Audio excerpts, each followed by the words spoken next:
Good morning, everyone, and good evening to our friends from Canada. I, on behalf of the Department of Political Science, Bidhan Chandra College, warm-heartedly welcome you all to this international webinar entitled Building Leadership Capacities. This international webinar has been organized by the Department of Political Science in collaboration with the Placement Cell and Internal Quality Assurance Cell IQAC, Bidhan Chandra College. We have got Shri Sachi Raman Mishra, IPS, and Dr. Wanda Krause as the distinguished resource person for this today's international webinar. Shri Sachi Raman Mishra, IPS, who is the distinguished chair for this today's international webinar. Dr. Sachi Raman Mishra, sir, is a Deputy Inspector General of Police, Counter-Insurgency Force, Government of West Bengal, India.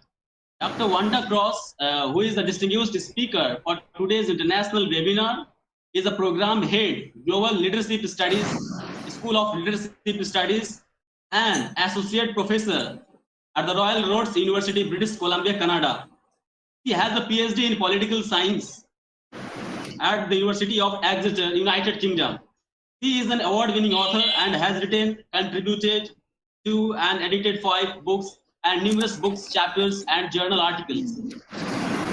He has contributed to the development of 4 centers and academic programs, 3 in the Middle East and 1 in Canada. She consults and presents internationally, focusing her work on integral approaches to leadership, civil society development, gender issues, and political change. May I now request our Vice Principal, sir, our head of the institution, Dr. Ramesh sir, to deliver a formal welcome address. Sir, now it's over to you. Thank you. Good morning, everyone. Respected distinguished research person, honorable dignitaries, dear colleague, research scholar, program coordinators, convenor, IQAC coordinator, NEC coordinator, head of the department, and affectionate student. It is really a great pleasure and privilege to be present in the international webinar organized by the Department of Political Science in collaboration with IQAC and Placement Cell.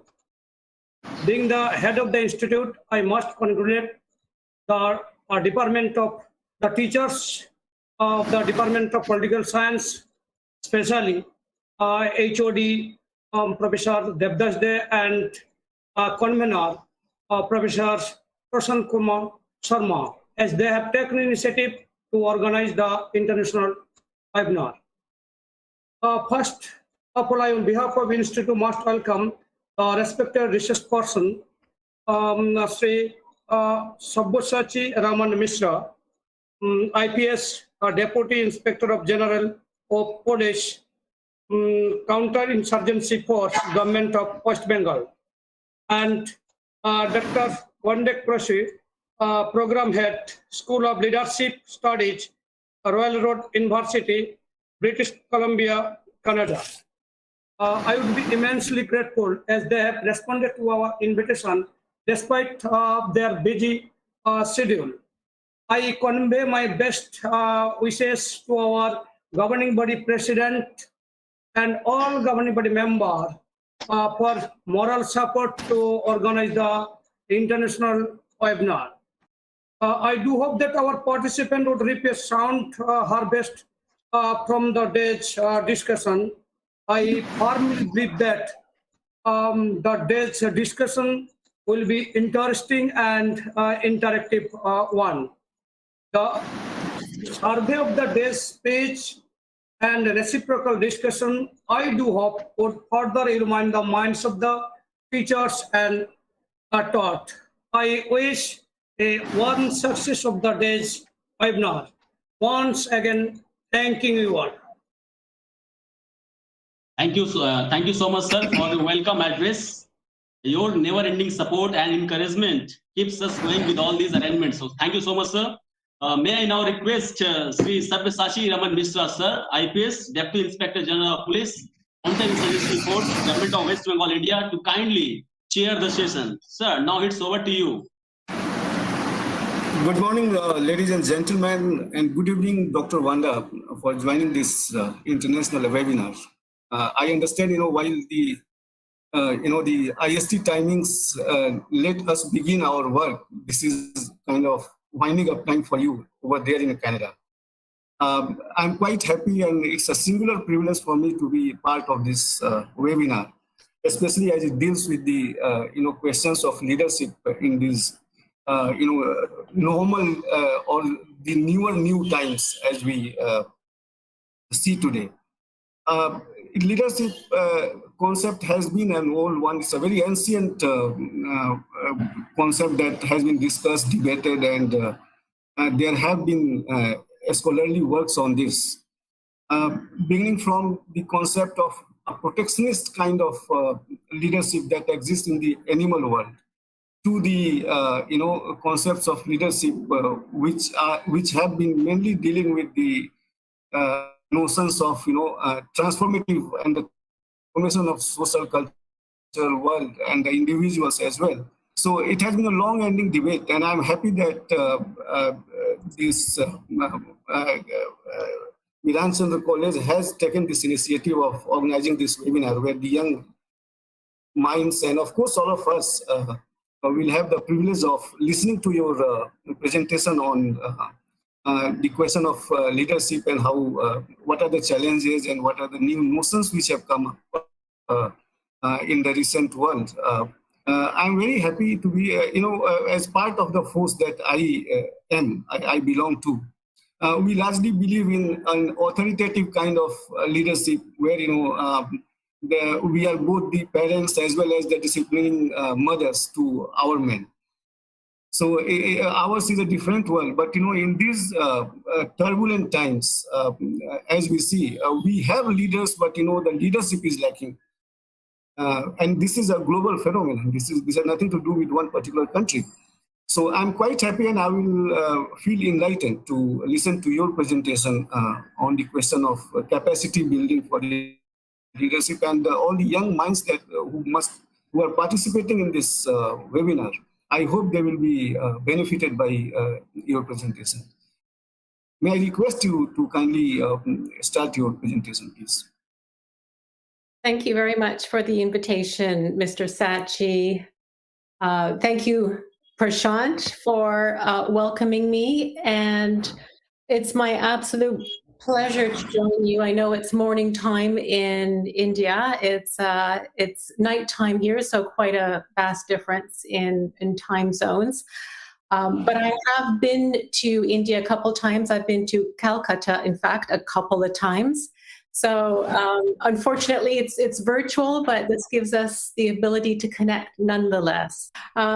So as you've mentioned, my background a little bit, my interest is very much in politics in relation to how to create change, how to essentially use leadership capacities to create positive change. Thank you. Great, we have the slides up. So welcome to my presentation on building leadership capacities. So in this presentation, if you can move to the next slide, I'll first begin with an acknowledgement of where I'm situated in Canada. And I'm not sure if you're watching the news in Canada, but we've had very sad news over the past couple of weeks with the discovery of children who were in residential schools and were buried. So this has shattered many communities across the nation, and I know this has made global news.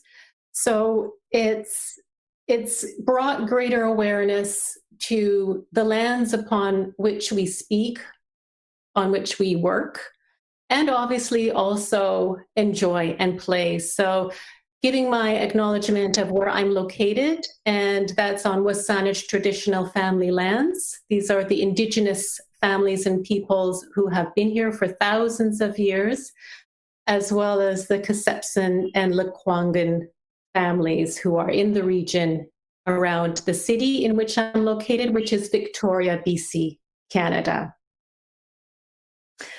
So That's how we begin all our presentations here. Thank you for that. And this picture is here of the university in which I'm located. And thank you for the introduction, so we can just skip this slide as well. Thanks. So what I'd love to do today is, after a brief introduction on leadership capacity and some of the challenges that you've spoken to, Sabya, you spoke to some turbulent times that are global and also those that are local. So every nation is dealing with critical times and things that are affecting different nations all at the same time. Who would have known that we would be in COVID times, for example? And so after introducing what leadership capacity is, I would love to introduce a change framework that I apply to a lot of my work and also teach. It's called an integral change framework. And with this, I'll offer a template that attendees will be able to understand and apply in their lives and for addressing whatever issues that are dear to their heart. And so to get you to think a little bit about how you can do that, how you can create capacity, I'll also leave you with some guiding questions. So I'll take you step by step. And if we have time, I'll present a case study. I've done my research around the world, mostly in the Middle East, where I've looked at gender issues and in specific women's participation in civil society to understand their impact on creating change, more specifically political change, so creating that macro level, state level change. And so then we'll end with the question that I hope to hear from some of you, answers around how will you start? So I'll give you the template. And so then using that, how will you start to build leadership capacity into your life, your relationships, work, and activism as catalysts for change? And so I'm looking forward to that engaging discussion at the end. Next, please.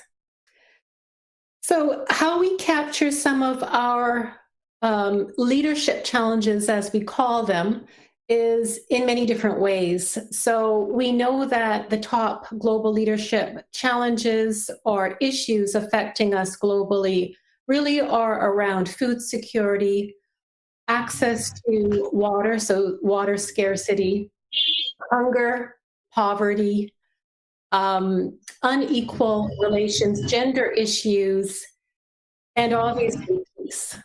That's one of the governing issues in our times. So the Sustainable Development Goals developed by the United Nations are goals around 17 different areas that help guide us with recommendations on how we can action change. And so these are one way of looking at global challenges. And as I mentioned, there are different ways. So just to keep in mind some of the things that we're addressing together and how we can create capacities to address these issues. Next, please. And so as you had mentioned in the introduction, we're facing issues of not just massive macro level global scales, but issues that are related to complexity, meaning that even though they are becoming bigger, they're also becoming more complex. And what that requires when they become more complex is leadership capacity to address them. That requires a number of different capacities that we didn't quite have thought we would need before, such as even greater adaptability or even greater resilience. And so can we think systematically and fashion policies in order to address these accordingly? Can we move fast enough? Because some of these issues, such as climate action, are so urgent that we need to be acting much more quickly than we are currently. So can we move fast enough to avoid economic decline? Economic decline is happening after COVID, definitely. Climate is happening in congruence to economic issues and will actually be the biggest issue, I believe, coming. And so can we avoid economic decline and collapse? Can we change direction before we go over the edge? And I'm reading from a book by Lester Brown called World on the Edge. Next, please. And I have in bold and red, yes. That's my belief. Some will differ. I'm sure many of you would debate this, but I believe, yes, not necessarily yes, that we can address all these challenges absolutely successfully. That's what I would not put forward, but rather that we have a moral obligation to do what we can, no matter what, no matter how far we've gone. This is a picture of an Inukshuk. That's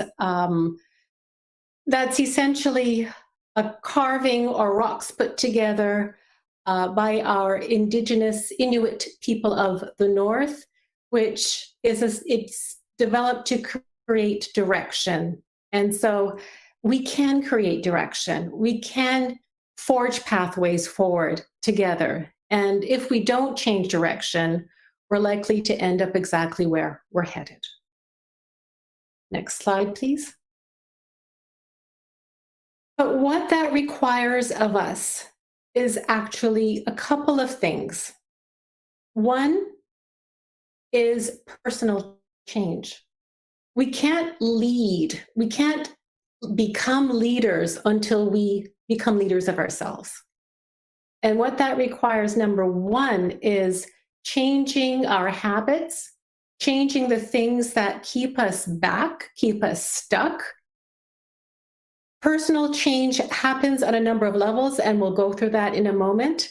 And the second is awareness-based collective action. So in other words, working together. We can't address massive global issues if we're not working together. But if you look at this graph, where we are located right now, however, is at the bottom for many of us. We are reactive. Something happens in the world, we react right away. And when we are reactive, we're not actually using our capacities. Leadership capacities are located in the quadrant above, where we are generative, where we use our power. And remember, power, as I understand most people on the call are with a background in political science, is about the capacity to generate change, to influence change, and to have an impact. And so we want to move upwards with generating power. If we continue to operate within personal rage or to act reactively, as a collective, we won't be successful. Next slide, please. So personal capacities are what's absolutely needed, the ability to lead ourselves first, and also to lead ourselves with a systems view, to be thinking along sustainability goals, as I mentioned earlier, with the 17 UN SDGs. So to create change, we must be thinking along transformation. How can we, not in linear terms, it's not about going from A to B to C, it's about how we can create capacities that build on each other. Because the sum is greater than its parts. So how can we create those changes in a transformative way?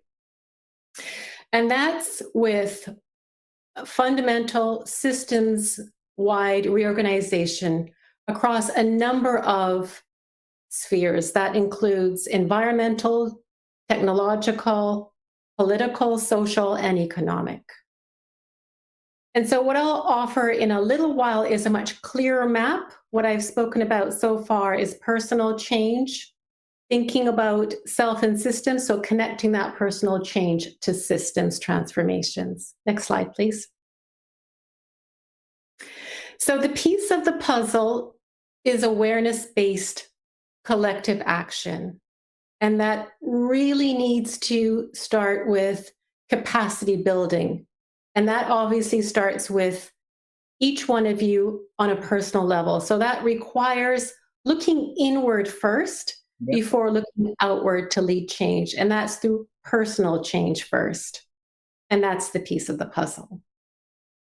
Next slide, please. So when we move inward, what we're talking about is developing ourselves. It's not just moving inward and looking at what we can bring out to the world in terms of power within, but developing that power within, creating our capacities, whether that's through courage, through bravery, through deeper understanding of ourselves, by peeling back biases so that we can create more perspectives, greater perspectives, so that we can see issues and challenges from different angles. That requires development in its deepest meaning, which is also transformation of the self. It's not just transformation of our systems, it's transformation of ourselves in vertical development. And that's super key for personal change. Next slide.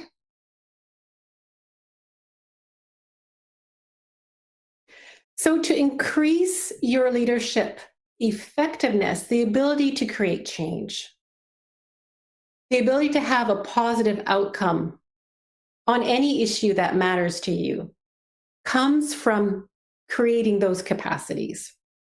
So some more of those examples include learning. We're here together to learn. So increasing that cognitive functioning. And there are levels.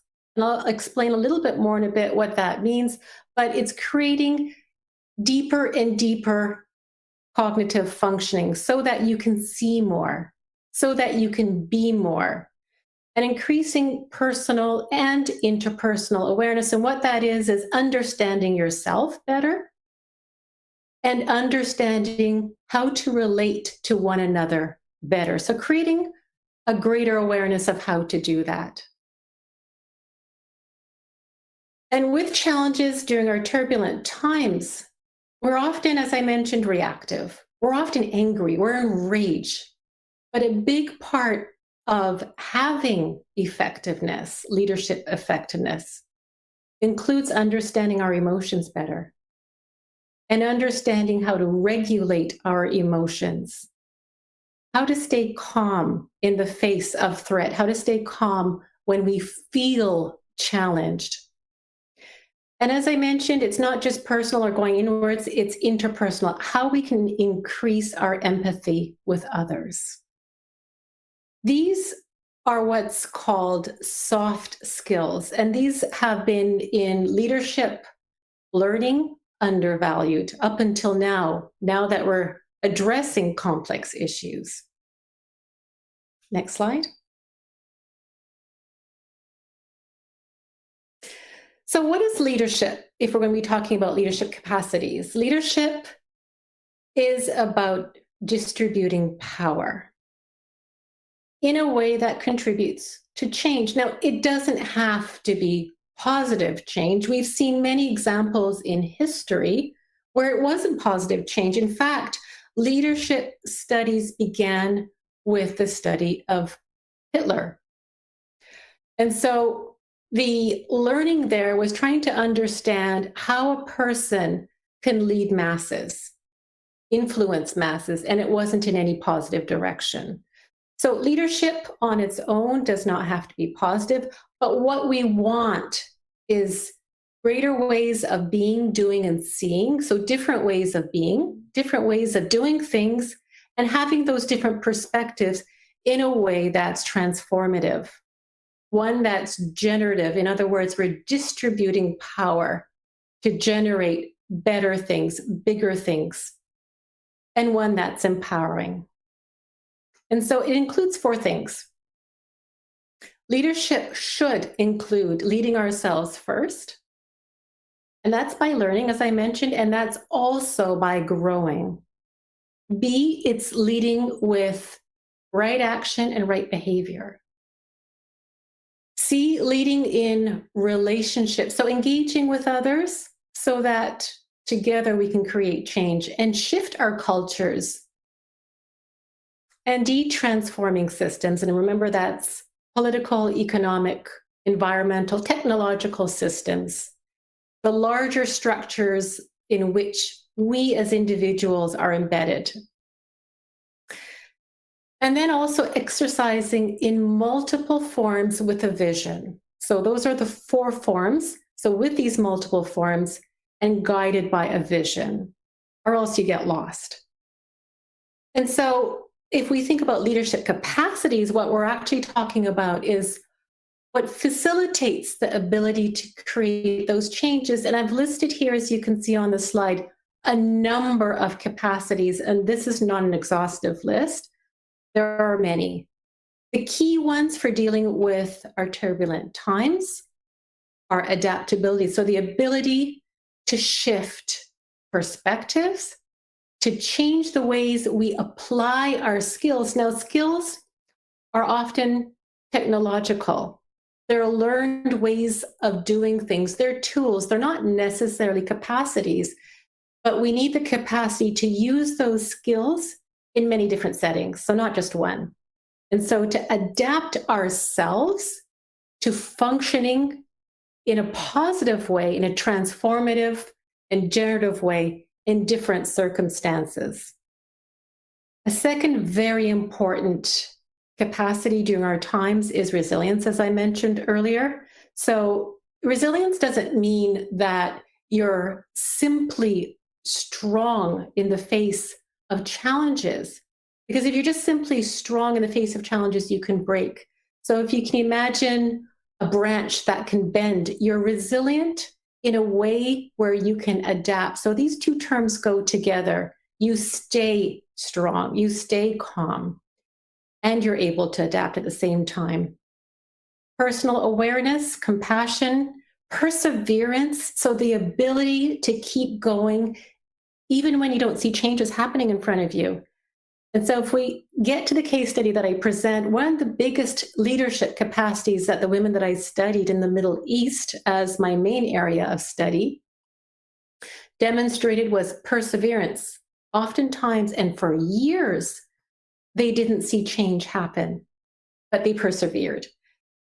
And sometimes change happens after years. Sometimes they're still not even seeing change. Sometimes, as you know, change hasn't happened and things are worse. It's really, really important to work with what are called feedback loops. So if you keep, at the same time that you're persevering, if you find that from your feedback loops, which are messages from within the system, paying attention to what results you're having, evaluating how far you've come, if you don't see much happening, well, then maybe it would be time to reevaluate. So adaptability means listening to the system, listening to those feedback loops, and seeing where next the energy needs to go to transform. And so, in other words, using your knowledge appropriately. Next slide, please. So, before I move on with the template, which is what I have in front, I think I'll just do a quick check-in and see if there might be just a few questions at this point. You're welcome to raise your hand, and then I'll hand it over to our chair to facilitate that piece. Good morning, Prashant. Good morning, good evening, ma'am, and good evening. Good morning, sir. Prashant, can I raise a question at this point? Yes, sir. With the permission of the chair, you can raise your questions. Okay, Chairman, sir, can I raise a question?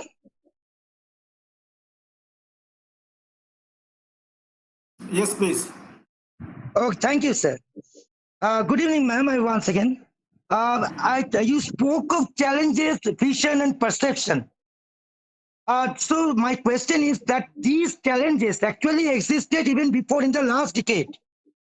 But now we seem to have some sort of a difference in the capacity of leadership with the past and the present. So do you think that the social conditions, the economic conditions, the political conditions are posing the challenges as far as the capacity, vision, and the perception of leadership quality of today is concerned?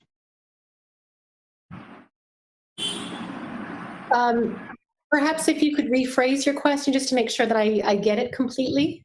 Okay. You spoke of challenges, vision, and perception just now. But these things, I mean, the challenges, they also existed in the last, I mean, in the before 2020s.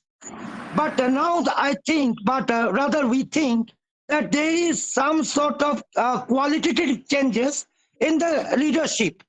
So do you think that the challenges of, do you think the social conditions, economic conditions, or the political conditions of today, as well throughout the world, are posing some challenges to the capacity or qualities of the leadership of today, as far as the vision and perception is concerned? I think Samindra has, Wanda raised a very interesting question. He's talking of the burden of past and the new normal in which we are living now.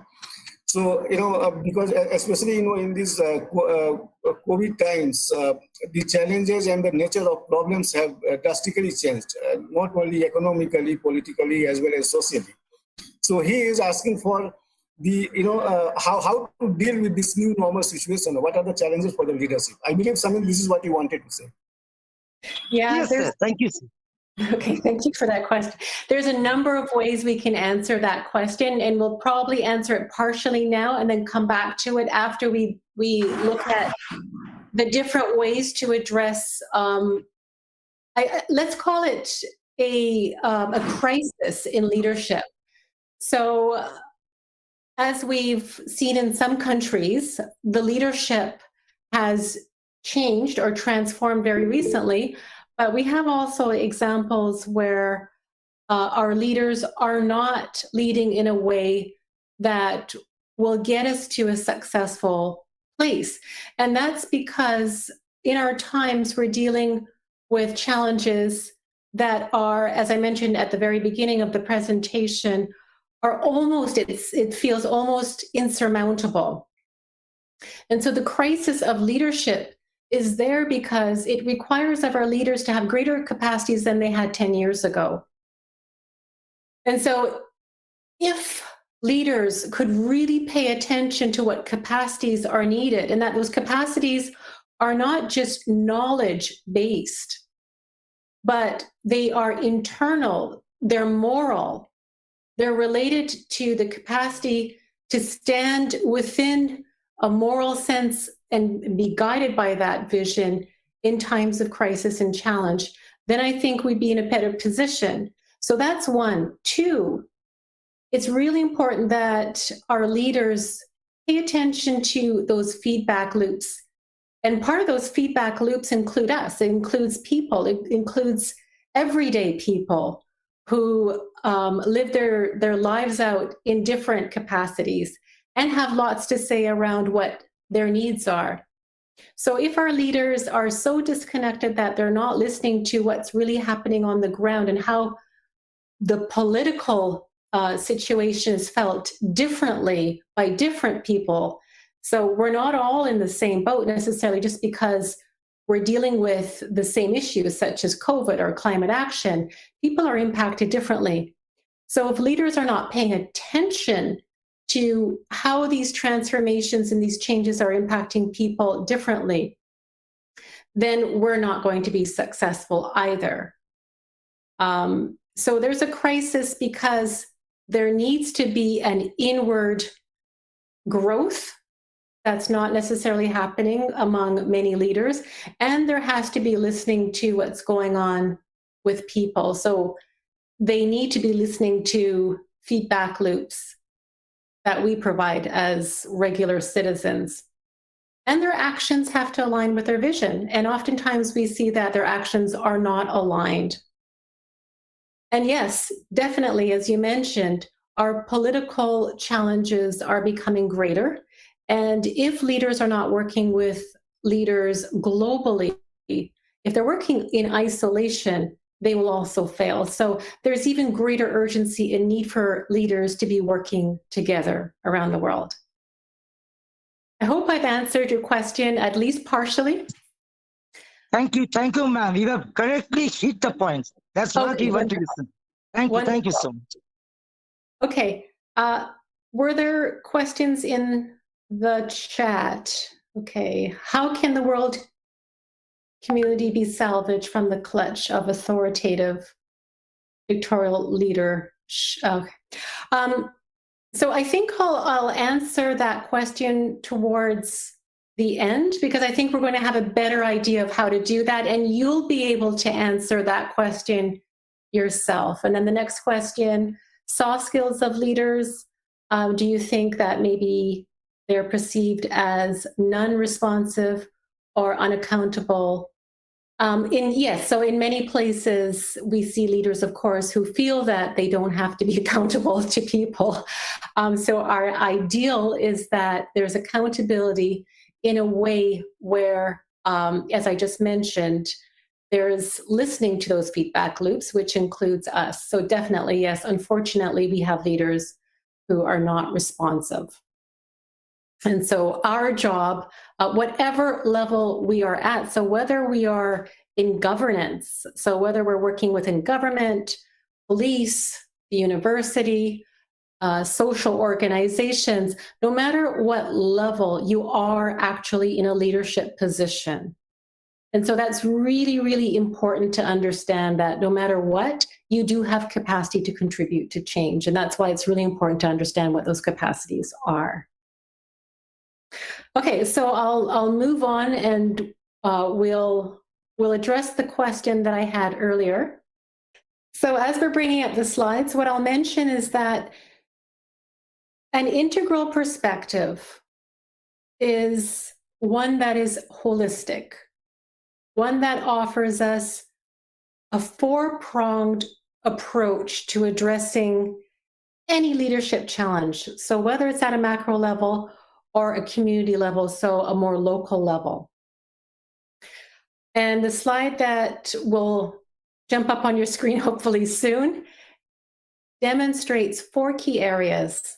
Number one, as we mentioned earlier, it's that personal level, so going inward and moving ourselves from being reactive to being generative. So for example, from rage to compassion, from having a closed mindset, so a very limited way of seeing the world or perceiving challenges even, to a growth mindset. So thinking always in terms of, well, what solutions are out there, and holding hope that there are solutions. So that's, if we look at four different areas, that's one area. The second area to this holistic framework, called the integral approach, is thinking about what actions we're taking. Sometimes we shouldn't be taking actions, actually. Sometimes we need to take a step back and observe what's going on before we jump in, and make sure that our actions are aligned so that they're appropriate to the situation or the challenge.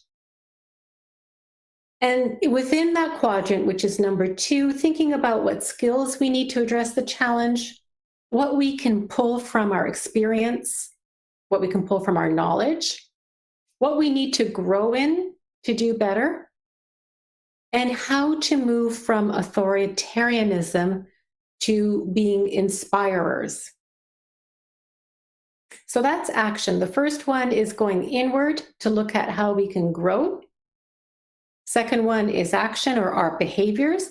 The third that you'll notice is in the lower left quadrant, relates to our collective self. So moving ourselves, because it's transforming ourselves, moving from me to we. So in essence, it's a we space, it's that collective. And in this space, this is where we change or shift our cultures. So how can we become more inclusive? How can we tolerate others in a better way? How can we work with teams in a way where we see equality and we include those in decision making? So that's number 3. That's our collective. Number 4 is seeing those systems, seeing that macro level and understanding how to work with politics, how to work with economics. And a lot of our challenges are obviously not in one of those categories. They're political and economic, and often also technological and also environmental. So really having a good grasp of those macro level issues. Because those macro level issues affect our behavior, affect to what degree we're what ability we have to act, and affect the cultures we have within our communities and our organizations. Next slide, please. And so we need to also be thinking in terms of power. So thinking back to that personal level, how can we create power from within ourselves as individuals? What can we pull from within ourselves to be more adaptable, stronger, to be in better states? And move to those soft skills such as compassion. Going to the upper right quadrant is generating power 2, and that means the power to create change, the power to be transformative. How can we move our visions to actual action? How can we start aligning our action to our vision? Now, I'll talk a little bit about the acts of refusal to answer also further the earlier question on how to address change at the political levels. So it's not always taking action in the way that we think. And so I'll introduce the concept of refusal in a moment. And with the lower left quadrant, it's how can we create power together? How can we become stronger together? What are the things we need to learn and do to do so? So to be more inclusive, to shift values so that our values are higher values. Values that see equality, for example, or see justice, for example. How can we be more collaborative? And then with power 4, that's the lower right quadrant, if we keep in mind the 4 different areas, is how can we move from being dependent on others, dependent on leaders or those that we think are leaders? How can we lead our way to becoming more independent from them, more self-sufficient? But that's not the end, because that's not where we will actually be successful by being independent. Ultimately, though, we need to be independent ourselves before we can become interdependent and stronger together. Next slide. And so to think about those 4 areas, number 1, you really need to create capacities to be your greatest version of yourself on an individual level. That's how you begin developing leadership capacities. Next slide. And developing your action logics. And what are action logics? Those are the way we perceive the world, the way we see the world. So thinking about how we organize reality, because for all those who are with us in the room today, each of you see reality differently. Your goal then is to make meaning and reasoning in a way where you can see multiple different perspectives, because that's how you work best in teams. That's how you can work with others in a way that's successful. And so as you move up in ordering reality, you are thinking about your purpose of life, what needs we act on, what ends we are moving toward, and thinking more about the emotions that drive us, the experience of being, and seeing where our roles are and how we should place ourselves in the world. Next slide. So some questions to guide this capacity development on the personal level. These are some things that offer or can offer reflection. What are my biases? So where are my blinders? Why am I not seeing certain things that perhaps others can see? And how can I see them too? What are my beliefs around my own agency? And that's super important, because if you think you can't do something, well, then you're probably right. We know that saying.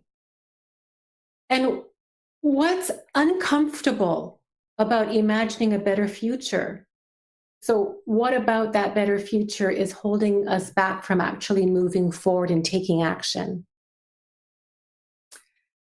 How might I describe my states? Because if we're in anger, if we're in rage because something has happened that's unjust, for example, it's going to be really hard to be coming and acting from a place of calm, of really being able to judge the situation correctly. So being able to check in and ask yourself, what is my state that I'm acting from right now? And shift that state if you need to. And always growing in our principles and ethics. Because we could have certain principles that are not actually conducive or aligned to the change that we need to see in the world. So what are those principles that we might need to change? What are those values that we might need to shift to be higher values? And what are my mindsets? Maybe I need to change my mindset. What's that paradigm that I'm looking at? Maybe there's different paradigms and different ways to look at a particular challenge, and so forth. Next slide, please. And number 2, what actions are needed for my capacities to grow? So for my capacities to grow, perhaps I need to learn something more. So what knowledge do I have now? Is it aligned to what needs to be changed? If not, what knowledge do I need to gain? Is there anything from my background, my own history, my family's history, that I can think back to and use for this current challenge? What skills do I have, and what skills do I still need to add to be able to address this challenge? Is my behavior aligned? Maybe it's not. And if it's not, what do I need to do to change my behavior? And is my current role allowing me to address this change? Or maybe I need to change my role. Maybe a different role will allow me to use the agency that I need to. Next slide, please. So I mentioned refusal earlier. Refusal is about being and doing and transforming power generatively. And it's a term that's been created by a number of scholars, number one being Carol McGranahan, where it's recognized especially as coming back to the question that was asked earlier, where leaders are not being responsive, where they're not listening to citizens, how you can actually refuse the status quo or that powering over in a way where maybe it's not right or the best thing to do, for example, in authoritarian regimes, to be addressing that power straight on, that power over. And so there are different ways of generating change in order to create change. So it's, for example, an investment in hope, as I mentioned in the case study of where I've looked at women in the Middle East creating change. It's through hope and finding innovative ways to address challenges, not by necessarily going out and marching in the street, even though we did see the Arab Revolution or the Arab Spring in 2011, where people went to the street. But previous to that, that was almost unheard of in the Middle East. That was heard of perhaps in Latin America, but much less so in other regions in the world, where refusal sometimes is the best way to create change. And so it's not about erasing domination, because that thinking itself actually recreates domination. So when people think that they need to dominate those that are powering over, once they get to power, we often see in leaders that they do the same things that those that they despised had done before. So it's approaching leadership in a different way. Next slide, please. And so if we think about some of the questions that might guide the capacity to change the way we do things. So to do things differently, we might ask, for example, what actions towards meaning the organizational level or the civil society level, what actions towards civil society or the macro level, so state level change, do I need to do or need to incorporate? So this could be different ways of being, so different beingness, doing things differently, and taking different perspectives.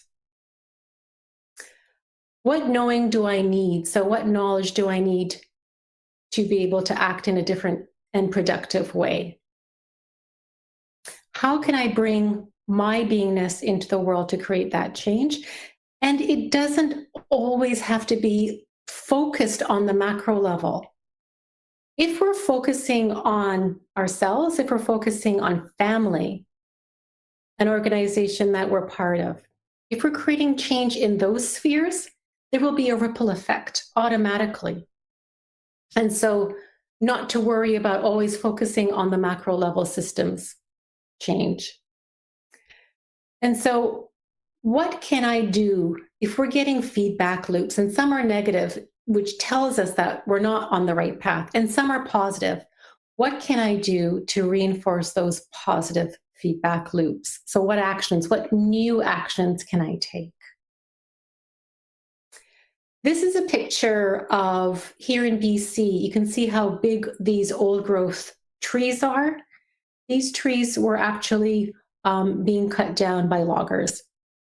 And so we had right here on the island where I'm located, we had people protesting, writing letters. So in other words, using refusal, so refusing the status quo of that situation.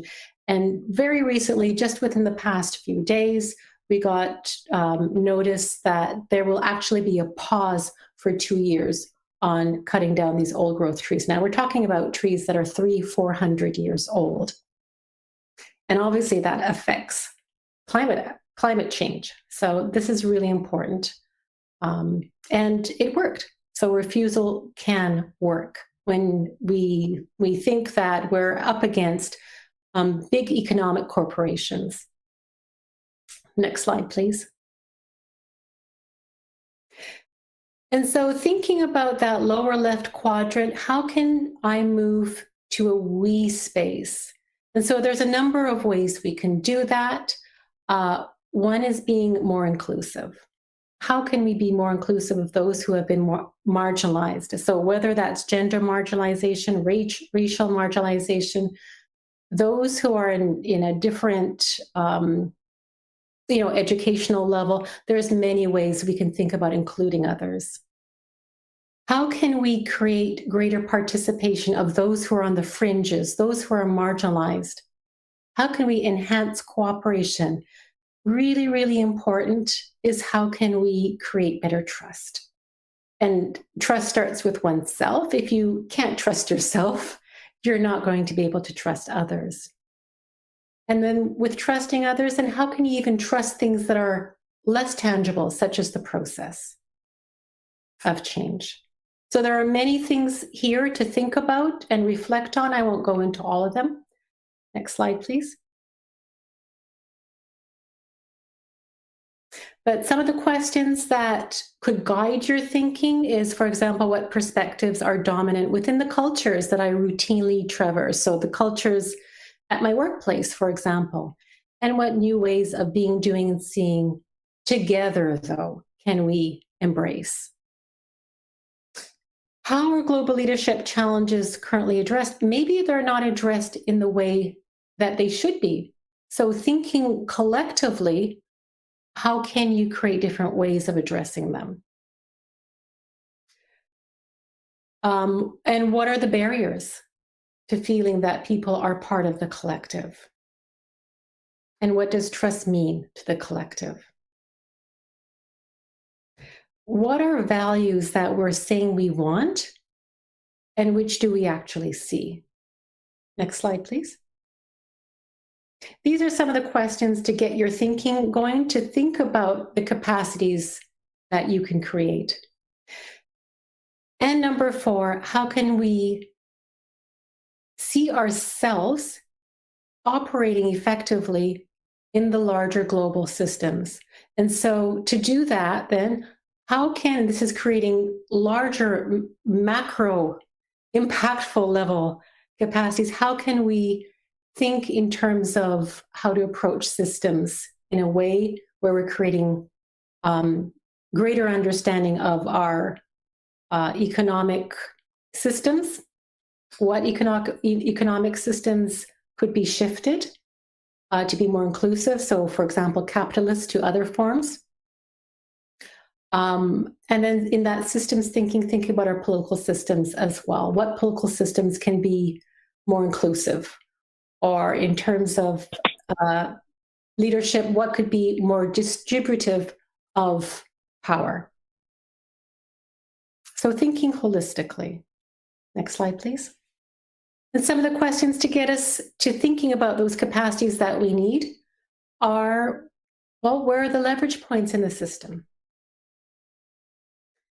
So there could be areas that are more easily workable or changeable than those in the system that we would first think about changing. So which are those? And what part of the system am I, or are we being called to change first or address first? And where can I build on from there? And in this area or this quadrant, this includes not just economics or politics or climate. It includes many macro level areas. So how we address things systematically, for example. Next slide, please. And so with my case study, what I did is study women in the Middle East to understand, and I did this for a couple of decades. So literally, I've spent most of my time abroad and mostly in the Middle East, so Europe, Asia, the Middle East. And what I studied was women within organizations. And why I did that was most Middle East women are depicted in the West as being passive. They're depicted as not being able to create their own empowerment or to create change. And so I wanted to see if that was actually the case. Whereas I knew, having spent time in the Middle East, that for many women that was not the case. And I wanted to investigate. And so through many different activities, and I studied a multitude of different examples from women working within organizations at the state level, within networks, addressing trafficking of women, trafficking of children. What I observed and learned, and I actually participated with many of these groups of women, is that they were the ones that were actually leading change together with men.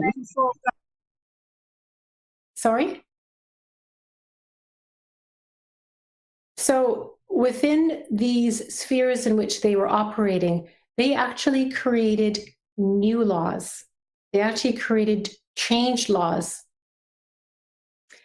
And they did that by working, and you can only do that by working within the 4 spheres. They didn't work in just one. So they worked at self-development. They worked by creating power to create change. They worked together in shifting understandings around what is right, what is wrong, what is oppression, what is gender balance. So shifting cultures and expanding civil society. And they perceived in creating a better situation, not just for themselves, but those they serve. So creating power for within their countries. So they demonstrate the very leadership capacities needed to get through these tough times and the complexities of our collective challenges. And the cover that I have right there is actually the cover of one of my books. So there's lots more. I can spend days talking about the different examples. So that's just briefly offering a review of what I've been able to observe. And so with all these questions that I've presented to guide you to think a little bit about how you might apply this template, what I'll read here is from Ervin Laszlo in his book, where he says, not only in nature, a dynamic system capable of rapid transformation, but humanity also is where we can create the butterfly effect. So changes that happen in ways that sometimes we don't even anticipate. When such a system nears the point where the existing structures and feedbacks can no longer maintain its integrity, it becomes ultra-sensitive and responds even to the smallest provocation for change. So don't think that little change that you're doing in your own organizations or families or personal lives or at university means nothing. Make meaning of it. It can create change, and you may not know exactly where it's going to create change. In this state, butterfly effects are possible. Such butterflies as the thinking, the values, the ethic, and the consciousness of a critical mass in society can trigger fundamental transformation. And next slide, thank you. So this leads then to discussion around, if you could think about what is one thing you really want to have or see happen 1 year from now that requires leadership, what would that be for you? And so I actually am inviting you to think about one thing in your own personal lives or on a global level. What is that one thing that you'd want to see happen? And with the template that we've seen with the 4 different pieces or quadrants to the framework, what are the 4 areas of capacities that you can grow in? What would they be for you? And I hope and invite you to create a plan for yourself around creating what those skills might be, what those experiences might be, what experiences you can draw from. What is it within you could transform? How you can work with others in a better way, how you could be perhaps more inclusive. And what you need to learn to understand how you're operating within those larger systems. And so next slide. These are some of the questions that could help you. How will you develop greater awareness? How can you reframe something negative to motivate yourself to take action? What biases do you hold that are holding you back? And so that's in the upper left quadrant, the perspectives area. In terms of behaviors, what perhaps might you stop doing? What's holding you back from taking action? And what actions might you need to start implementing daily to create better habits? In terms of culture, how will you engage others differently? Because you can always do better. How can you create space to include? And for the 4th area, if we're thinking about the environment and systems, how can you think globally? And how will you use a systems approach to create change? And so I'll leave those questions with you and then use the rest of our time together for questions and answers. So I'll hand it over to our facilitator to chair the session on questions and answers. So any questions, if you raise your hand, I'm happy to answer. Very, very interesting presentation. Can we have questions from the participants? Sir, I think one question is for you, sir. I think one question is for you. One professor has asked questions for the chair. So the question is, how can the world community be salvaged from the clutches of authoritative dictatorial leadership? So Professor Pravir Kanti Basu has asked these questions from the chair. It's in the chat box.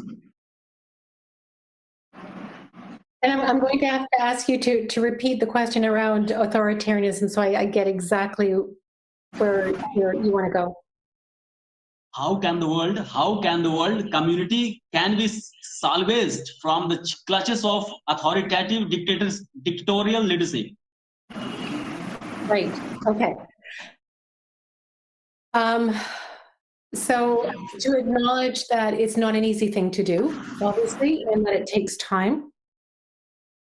But as I mentioned with the case study that I very, very quickly went through, these are case studies of groups of mostly women that I studied in the Middle East, obviously under authoritarian regimes. And where I studied them were in Egypt, Qatar, and the UAE. And then also I went to other countries with the Middle East to study what women are doing to create change. And this is also over a couple of decades. So I got to spend sometimes 4 years to understand. And what I'd like to say with watching this period of time and going back again and again, so over 20 years, is seeing transformations created by small groups of people. So in the majority of examples, I saw 2 people start out, 3 women start out, maybe 5. And they just had an idea around, this is unjust. This situation is wrong. What can we do about it? And so therefore, thinking about the 4 areas, they may not have known the 4 different areas, but it was almost natural that they thought about the skills that they needed, what they needed to learn, how they needed to grow inwardly, what they needed to do together, and how to understand the system better. And in one example, when I first started working with an orphanage that was run by some women, they grew into 2. 10 years later, they were serving 10,000 people within, so this case study was in Egypt, 10,000. So from one organization to 10,000, and they didn't just have an orphanage, they had many facilities. And one of their activities was including university students in the orphanages. So the students would take the orphan, and they would also host classes in these orphanages for university students where they were learning about democracy. And they were learning properly about democracy and how to create change in their communities. So they had an effect on multiple different levels. And that's how you create change within authoritarian regimes. It's through the act of refusal, which I described earlier. It's not necessarily going out and marching. It's not necessarily trying to topple a regime. It's about being very innovative and creative and generative, so that those ripple effects happen within shifting cultures, because it's very difficult to change a leader at the top if the culture supports that leader at the top. So those cultures need to see a shift, a higher value system. So that's where the work needs to be done. Dr. Wanda, we have a very interesting question from Zamina Parveen. She has indicated to a trend which we are seeing perceptibly in today's world, where the leaders of democratically elected governments are tending to behave like authoritarian leaders. And it appears that they are working more for their own ends and for the people in general. She wanted to know what can be the role of an ordinary person, a normal citizen, in shifting this behavioral pattern of the leadership. I believe, Zamina, I have put your question properly. Okay. Yes, sir, it's absolutely what I was asking. Thank you very much, sir. Yeah. So to give an answer is there's no one way. Number one, it has to be transformative. So we really have to stop thinking in linear terms that we move from A to B to C. It has to be cumulative in that we're coming with a holistic perspective. So if we're working together to create change, there comes a point where it's very hard to maintain superficiality. It's hard to maintain an unjust system when cultures, so to answer basically the question as earlier, when cultures within a state no longer tolerate such corruption or such authoritarianism. So again, it's not always addressing the state. That may be part of your action. That may be one approach. But if that's your only approach and it's not holistic where you're looking at society and shifting that culture, even if you create that change, as you just said, even if you change the leader and put somebody in that is just, that person cannot operate within that larger system if underneath it, the culture doesn't sustain it. So sustainability is extremely important. So sustainability through value systems that are anchored in society, so that when that person takes leadership, they are supported and they know that they are supported. And then they are held accountable as well. So the issue or the challenge right now is that those leaders are not held accountable. They're not answerable because the system doesn't require that they are. So it's extremely important that the system does hold them accountable, and that's through the culture.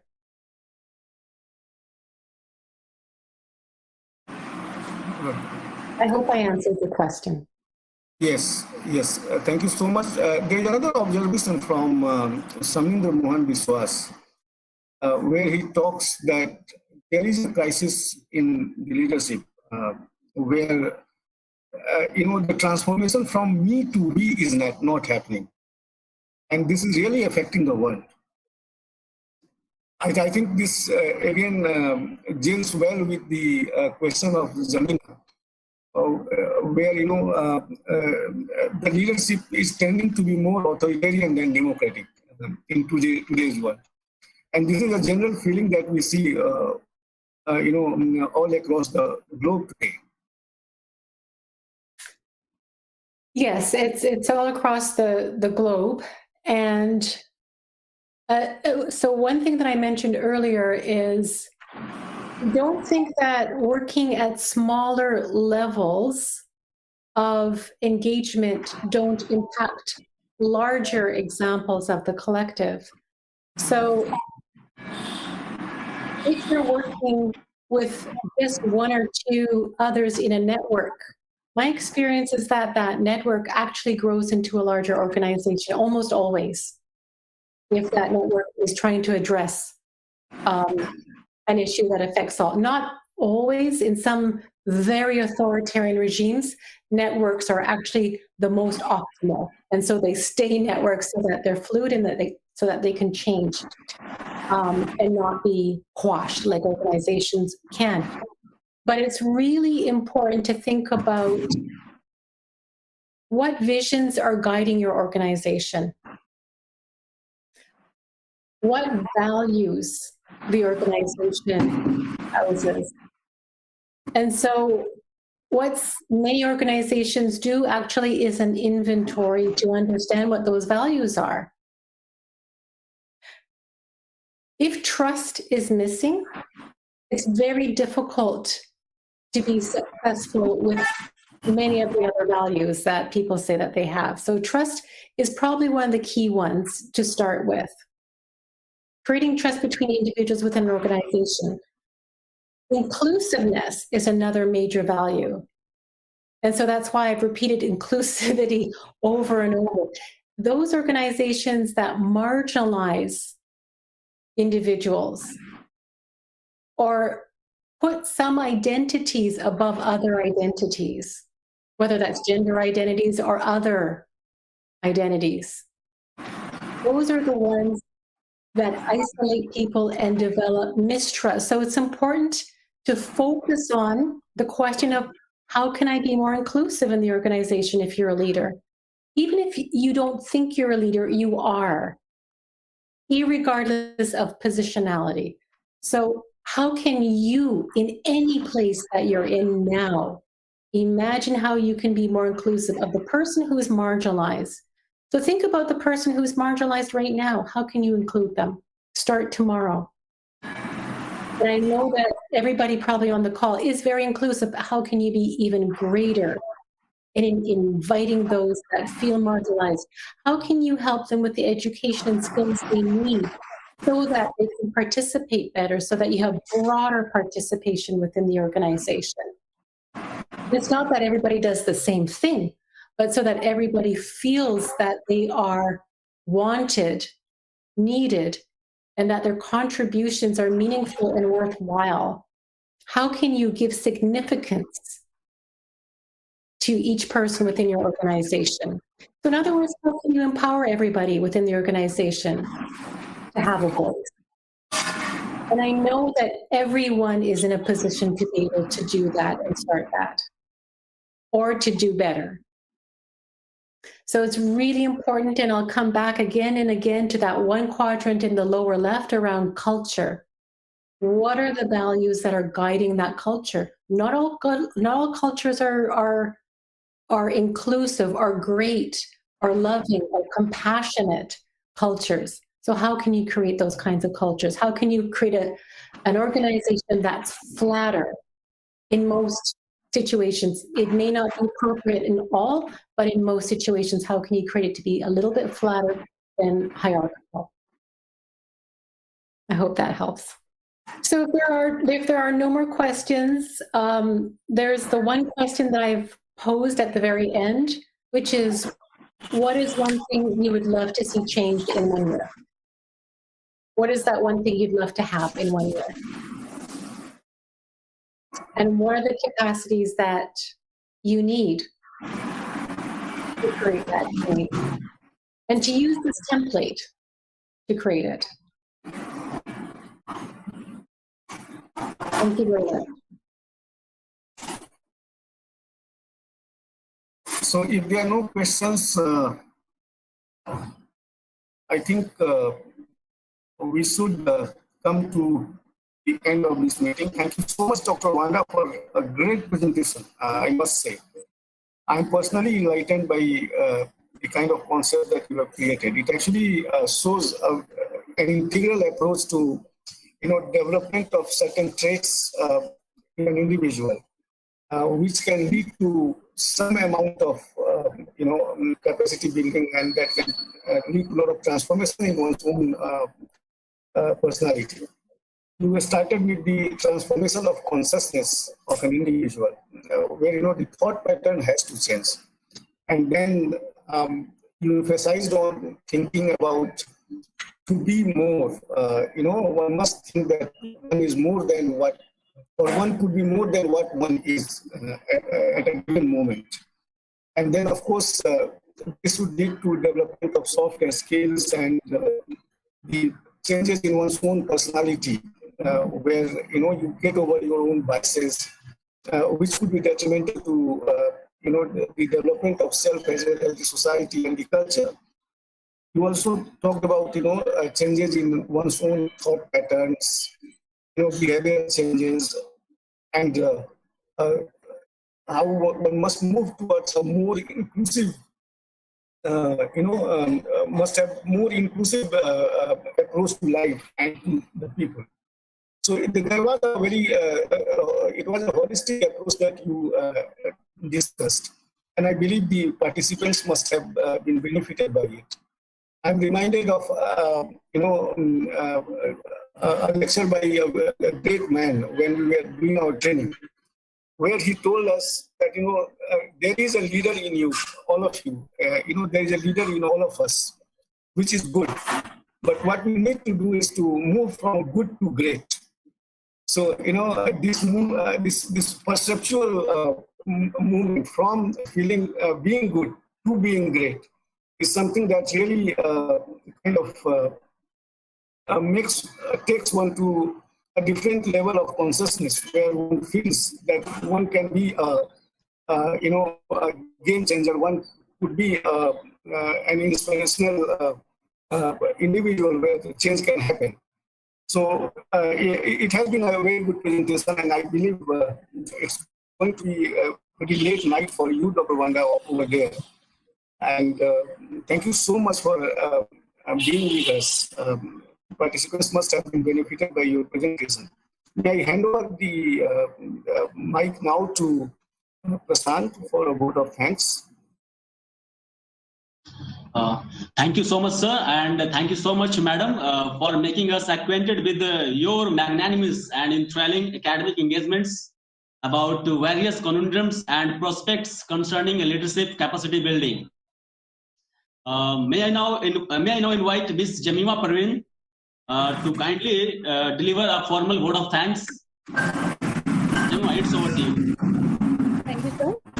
It is my privilege to have been asked to propose a vote of thanks to all who have helped us in making this one-day international webinar such a resounding success. At the very outset, we would like to extend our profound thanks and gratitude to our Vice Principal, Sir Dr. Rameshkar, the head of the institution, for granting his permission and providing his perennial support and encouragement towards the successful conduct of this webinar. We express our heartiest thanks to Shri, Sabya, Sachi, Raman, Mishra, Sir, Deputy Inspector General of Police, Counter-Insurgency Force, Government of West Bengal, India, for agreeing to chair this webinar entitled Building Leadership Capacity. Despite his hectic and tight administrative engagement at various governmental levels, sir, your auspicious participation as a chair has transmuted this occasion into a thought-provoking and vibrant academic event. Thank you so much, sir. We extend our heartiest thanks to our distinguished speaker, Dr. Wanda Krause, ma'am, for accepting our invitation despite her busy schedule. Ma'am, we also thank you not only for sparing your precious time with us, but also for enlightening us with your widespread expertise about assorted aspects of leadership. We eagerly looking forward to have your further association with us so that we could get many more opportunities to hear your captivative ideas. Thank you so much. Now, we would like to thank the President of the governing body of our college, Dr. Sudipto Roy, sir, and all the members of the governing body for their constant moral support to our webinar. Our thanks also goes to Dr. Subhajit Bursar of our college, to Professor Madhushri Chatterjee, ma'am, coordinator of the placement cell, and to Professor Sadhunath Kundu, sir, coordinator of the internal quality assurance cell, for the continued moral support. We acknowledge the unwavering support and guidance received from Professor Devdas De, sir, head of the Department of Political Science. Thank you so much, sir. We would like to extend our sincere and heartiest thanks to Professor Prashant Kumar Sharma, sir, an assistant professor at the Department of Political Science and convener, for taking up the initiative to organize this webinar. Thank you so much, sir. We would also like to thank Dr. Abdul Khalik, sir, an assistant professor at the Department of Physics, and Professor Unmesh Mondal, sir, an assistant professor at the Department of Computer Science, for performing their responsibilities as technical advisor in the best possible manner. Our vote of thanks also goes to Professor Deptanu Maji, sir, Professor Kamal Roy, sir, Professor Anandita Mitra, ma'am, all at the Department of Political Science for their constant support in organizing this webinar. We extend our heartiest thanks to all the respected professors of all the departments and all the non-teaching staff of our college for their moral support. A special thanks goes to all the students of the Department of Political Science for enthusiastically coordinating and supporting the webinar, for showing fervent interest from the very beginning. Last but not the least, our sincere thanks goes to all the respected participants present here for their active participation and for making this event a huge success. Thank you so much, all of you. Thank you so much, Jamima. I also acknowledge yours and Mr. M. Suresh Murthy's efforts in organizing this webinar. I once again thank you all for your active participation in this international webinar. We are hoping to see you all again. Have a wonderful time, and good night to our friends from Canada. Thank you so much. Thank you so much for inviting me, and thanks to the board and everyone who's been involved and supporting this. It's been my pleasure. Thank you so much, ma'am. Thank you so much, ma'am. Take care. Have a nice day. Thank you so much, sir. Take care. Bye-bye.